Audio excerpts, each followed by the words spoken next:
El periodo de prehistoria se caracteriza entonces por un periodo primigenio en donde lo que prevalecía era la promiscuidad. Con el advenimiento de las comunidades agrícolas surgió la preponderancia masculina porque era el varón el que tenía la potestad de decir o de afirmar o de negar la relación parental con un niño.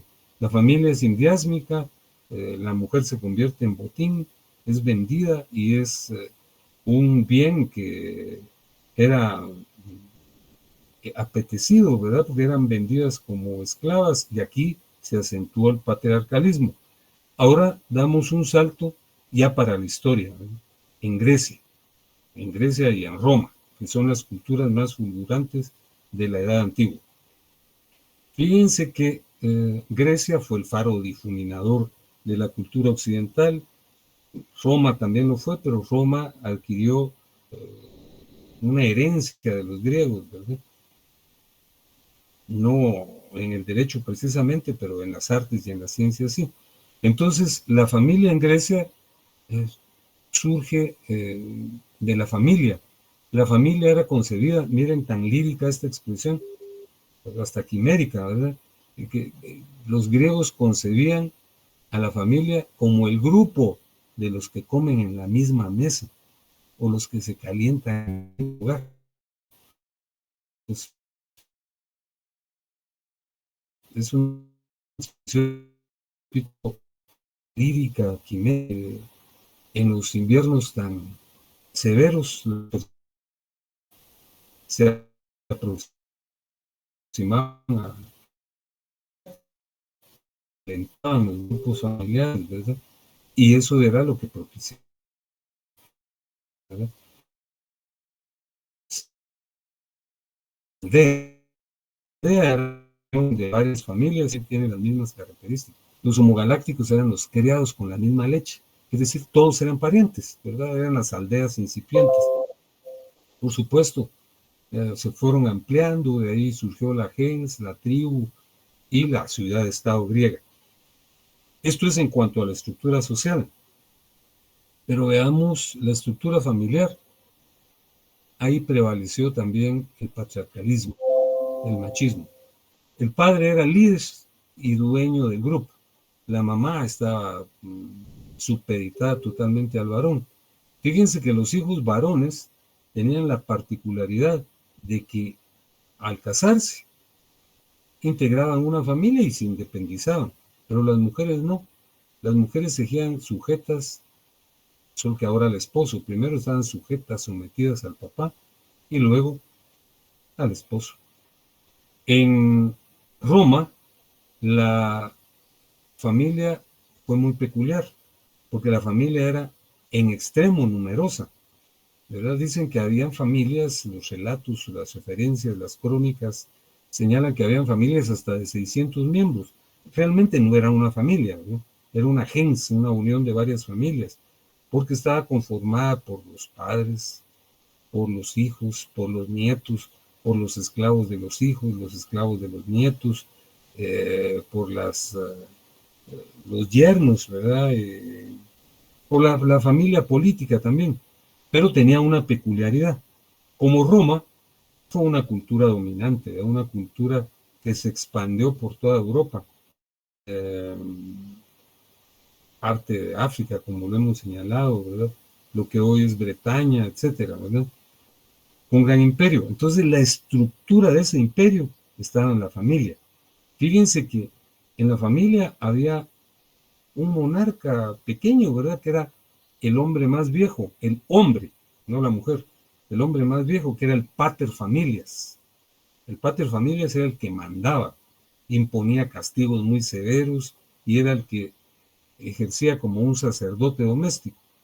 Y todas las personas, el resto de personas, estaban sujetas a él. Los hijos, las esposas de los hijos, los nietos, los esclavos, del todo. Eran los alieni iuris. El pater familias era sui iuris, es decir, el que mandaba. Y los alieni iuris, los que obedecían. Entonces la familia en Roma tenía la misma estructura del imperio, ¿verdad?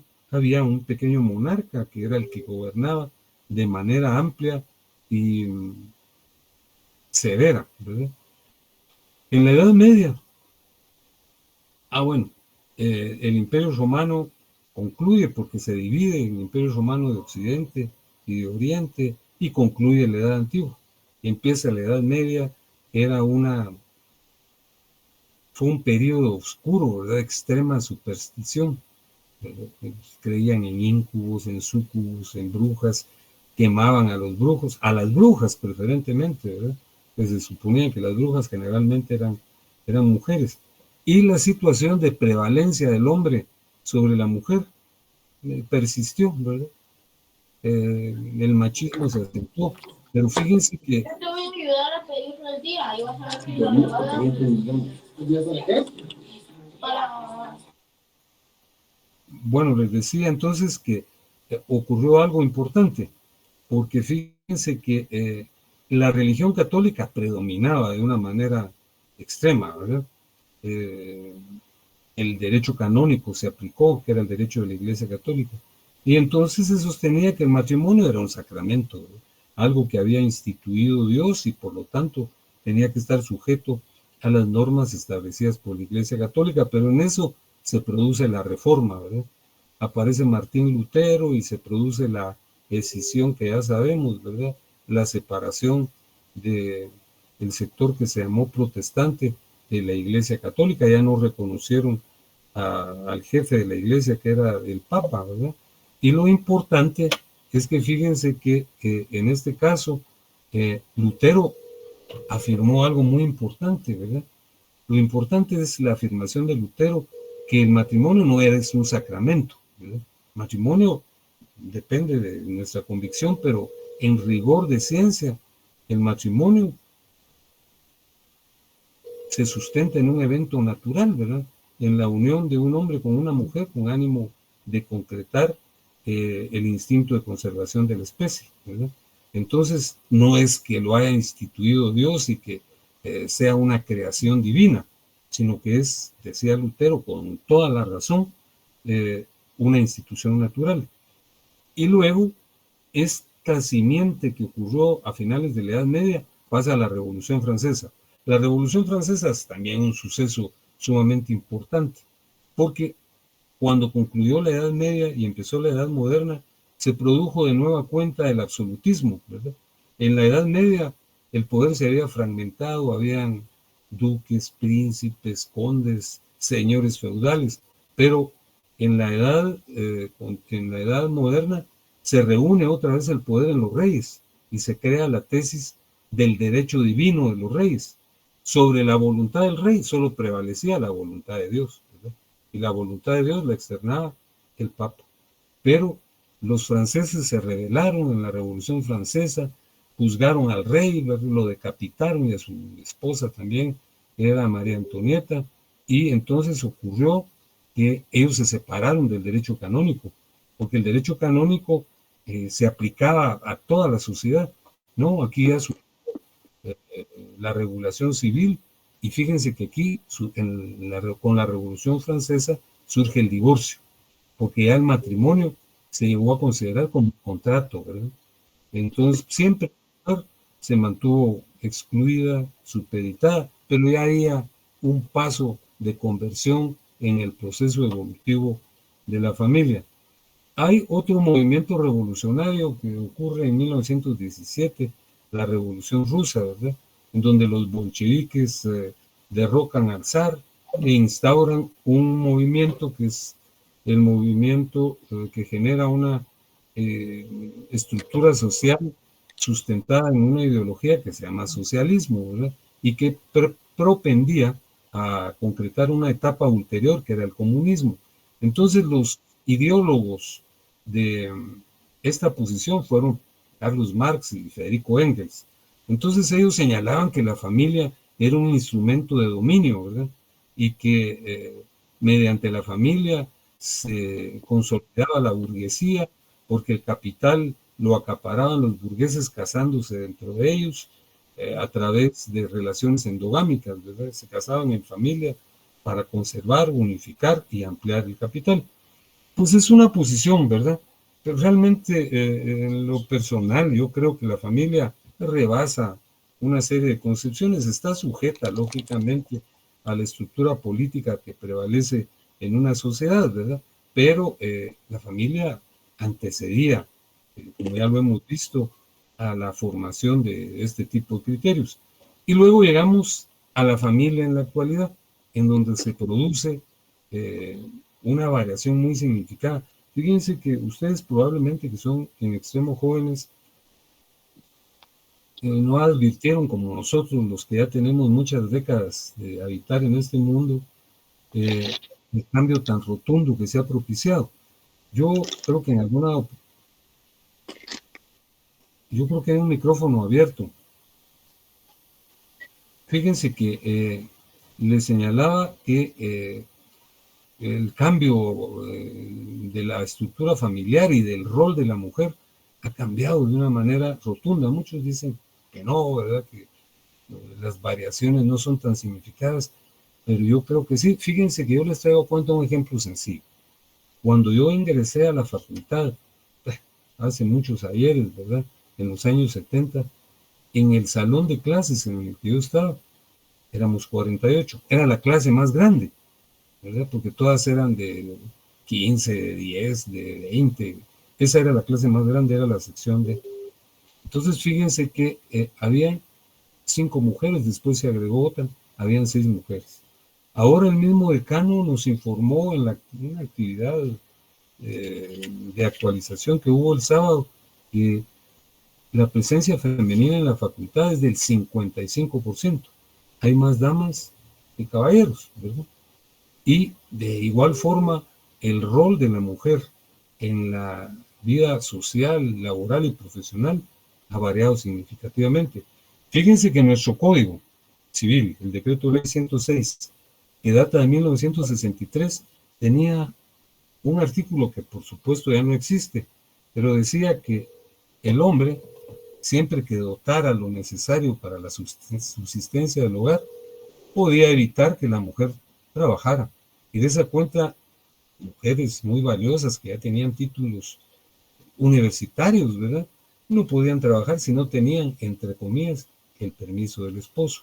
Ahora el rol de las mujeres ha cambiado. Algunas dicen, no, el patriarcalismo existe y vivimos sometidas. Es probable que todavía haya exclusión y discriminación, pero las mujeres han obtenido espacios muy significados que se traducen ya en la familia porque se han convertido también en un elemento que posibilita la generación de ingresos para la familia porque ejercen su profesión. En una época se sostenía que las mujeres eran proclives y estaban destinadas para realizar actividades de la casa, que eso no es peyorativo porque eso lo tenemos que realizar todos, ¿verdad? Hombres y mujeres, debemos colaborar en las actividades domésticas, pero que eso no haya sido concebido, que eso haya sido concebido como un impedimento para que las mujeres se desarrollaran, era muy severo. Ahora la estructura de la familia pues, ha cambiado venturosamente. En algunos aspectos quizá se propician percepciones negativas y convicciones negativas, porque hombres y mujeres no debemos antagonizar, ¿verdad? Sino coexistir, interrelacionarnos positivamente. Bueno, ahora hablemos del concepto de familia. Aquí les estoy trasladando dos definiciones del concepto de familia, que son formuladas por don Rafael Rojina Villegas, un profesor muy reconocido, profesor mexicano.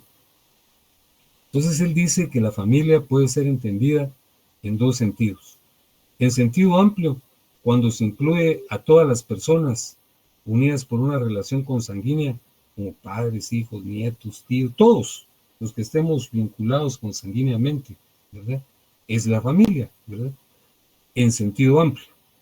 Pero en sentido estricto, la familia solo está integrada por padres e hijos. En tanto que los hijos no se casen, porque cuando se casan se van y constituyen su propia familia. Entonces, repito, sobre la definición del concepto de familia hay dos perspectivas. El sentido amplio en el cual se incluye a todas las personas que están vinculadas consanguíneamente, y repito, padres, hijos, nietos, tíos, hermanos, etcétera. Pero en sentido estricto solo son los padres y los hijos, y se excluye a los hijos cuando ya se van e integran su propia familia. Fíjense que respecto a la importancia de la familia, pues no tengo que abundar, ¿verdad? Porque todos sabemos lo importante que es la familia. Realmente la familia es lo más importante de la vida. Nuestra familia es lo más trascendente y lo más significado. Y ustedes podrán concebir esta afirmación mía como una manifestación emotiva, pero no es así. Hay una frase que se evoca con frecuencia, con extrema insistencia, que la familia es la cédula fundamental de la sociedad, y eso es así. Pero eso no es una afirmación lírica, porque, por ejemplo, nuestra Constitución reconoce en el artículo 47 la importancia de la familia. Y si usted estuviera en su código, léanlo, pero si no, lo voy a hacer yo. Perdón, su código no, sino su Constitución política. Yo estoy hablando de una norma constitucional. Ustedes ya están estudiando en Derecho Constitucional la trascendencia de la Constitución. Es el texto supremo, la norma prima, la que se encuentra en el pináculo del ordenamiento jurídico. Está dividida en dos partes, como ya se lo dijo su profesor, la parte dogmática y la parte estructural u orgánica, ¿verdad? En la parte dogmática está incluido el catálogo de los derechos humanos. Unos dicen que hay una tercera parte, que es la parte procesal, ¿verdad?, donde están las garantías constitucionales. Pero ese es otro tópico. Vean en la parte dogmática, que es el artículo 47, lo que se dice de la familia. Lo leo. Dice, artículo 47 de la Constitución Política: protección a la familia. El Estado garantiza la protección social, económica y jurídica de la familia. Promoverá su organización sobre la base legal del matrimonio, la igualdad de derechos de los cónyuges, la paternidad responsable y el derecho de las personas a decidir libremente el número y espaciamiento de los hijos. Repito, el artículo 47 dice que el Estado garantiza la protección social, económica y jurídica de la familia. Promoverá su organización sobre la base legal del matrimonio, la igualdad de derechos de los cónyuges, la paternidad responsable y el derecho de las personas a decidir libremente el número y espaciamiento de sus hijos. El profesor de Derecho Constitucional ya les explicó también qué es la jurisprudencia, ¿verdad? Es una sucesión de fallos contestes que dan lugar a lo que se llama doctrina constitucional.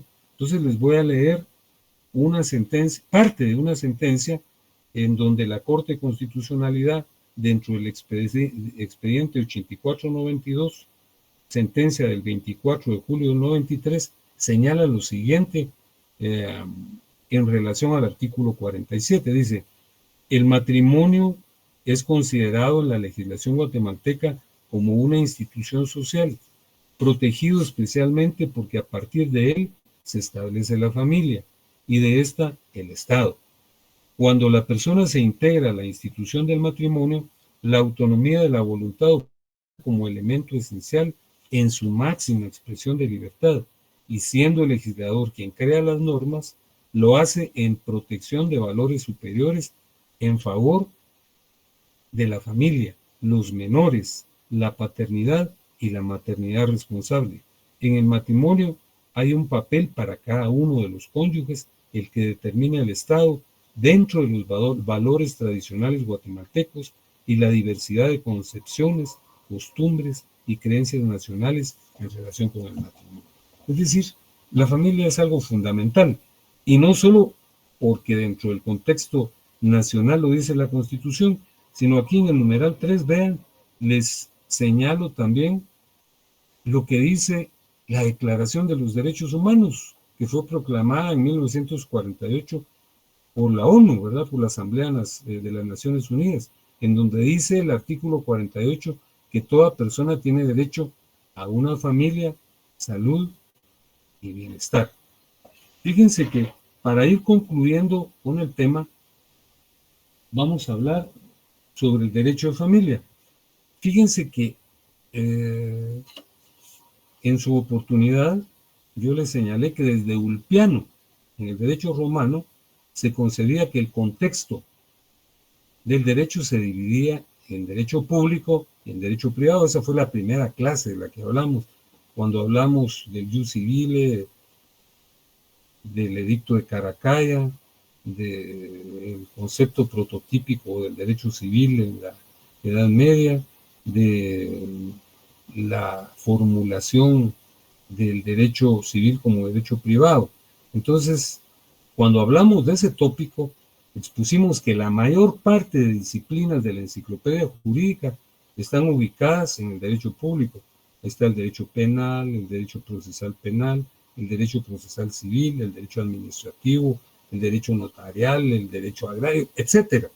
Y dentro del derecho privado solo se encuentra el derecho civil y el derecho mercantil. Si nos atenemos a esto, el derecho civil es derecho privado, pues el derecho de familia es derecho privado porque está regulado dentro del decreto ley 106, que es el Código Civil.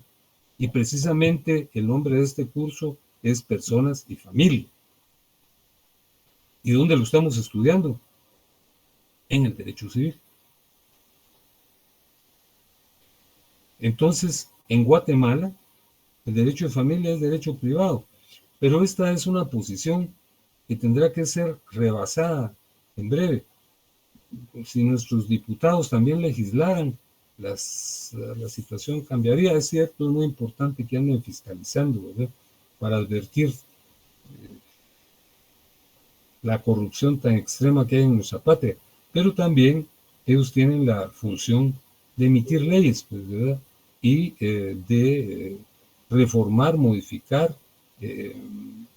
o derogar las que ya sean intrascendentes y poco significadas.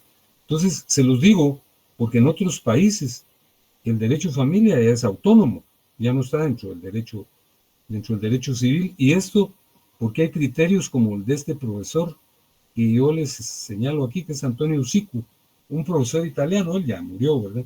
Entonces él propuso 3 ramas del derecho. Fíjense que esto se los recalco, de seguro que va a ser una pregunta que yo incluya en el examen, en el segundo examen parcial.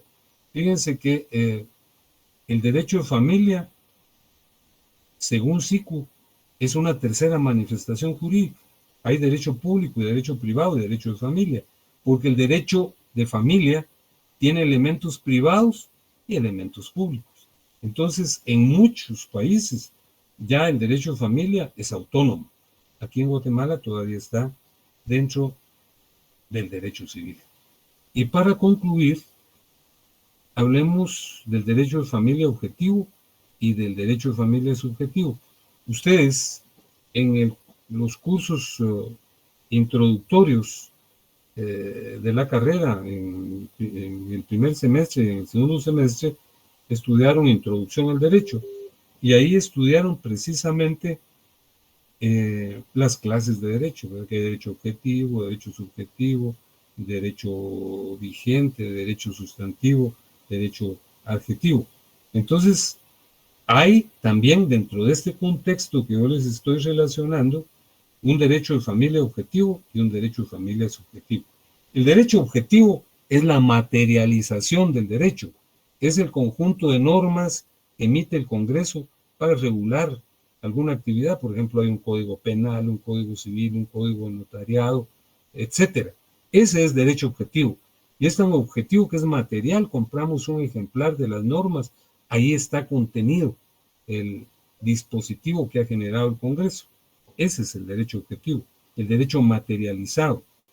Un conjunto de normas, como les señalo yo, que emitió el Congreso.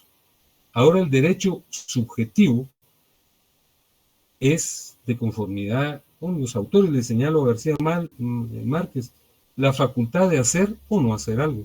Por ejemplo, el matrimonio está regulado objetivamente porque está regulado en el Código Civil. Ese es derecho objetivo. Pero si yo quiero, me caso. Si quiero, no me caso. esa ya es una decisión personal, es una decisión subjetiva. Entonces el derecho de familia es subjetivo, son las facultades que otorga el derecho objetivo, y si yo quiero las uso, y si no quiero no las uso. Repito entonces, el derecho de familia objetivo es el conjunto de normas que disciplinan las relaciones familiares, está incluido, está dispuesto en los códigos, ¿verdad? En las leyes. Y el derecho de familia subjetivo es la facultad de hacer o no hacer algo, ¿verdad? Por ejemplo, está regulada la adopción, pero si yo quiero adopto y si no quiero, no. Si yo quiero me caso, si no, no. Eso es una decisión subjetiva. Bueno, con esto agoto el primer punto de la segunda parte del programa, y el día jueves, Dios mediante, ya vamos a estudiar lo relativo al matrimonio. En tanto que eso ocurre, les deseo buena noche, y estoy concluyendo, después de terminar el punto, sin preguntarles, porque para serles honestos tengo la inquietud de qué está pasando con el examen, ¿verdad? Entonces vamos a indagar qué está ocurriendo. Les deseo que tengan buena noche y que descansen.